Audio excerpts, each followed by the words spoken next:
The world isn't just about the scientific description of the world.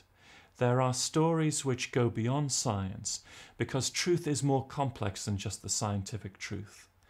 Story, whether it be biblical story or indeed other stories, which talk about the nature of what it means to be human, can convey truth but not in scientific terms. Richard Dawkins and others have this mode of thinking which says if it's not scientific truth, it can't be truth.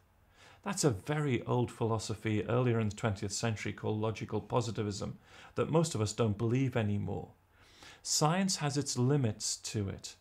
It is extremely successful because it limits the type of questions that it poses to the universe.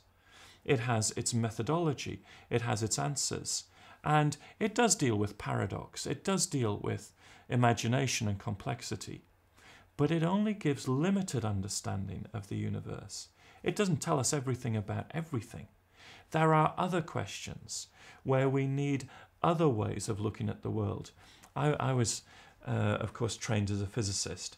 And trained as a physicist, you become very arrogant. You think that physics is the only true source of knowledge of the world. Chemists, you think, are people who aren't good enough to do physics. And biologists are people who can't do chemistry. And I won't tell you what I thought sociologists were. Of course, now I'm a little more humble in that when atoms get together to form molecules, there is a new level of description. It can't be simply reduced to the physics. You need chemistry for that. When those molecules are in living organisms, there's a new level of description. You need biology for that.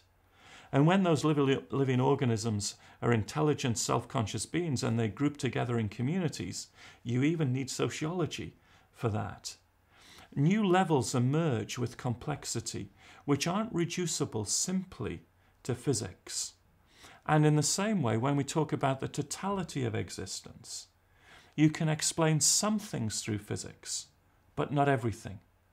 There is a need for other levels of truth, other understandings of the universe. And simple stories can convey that.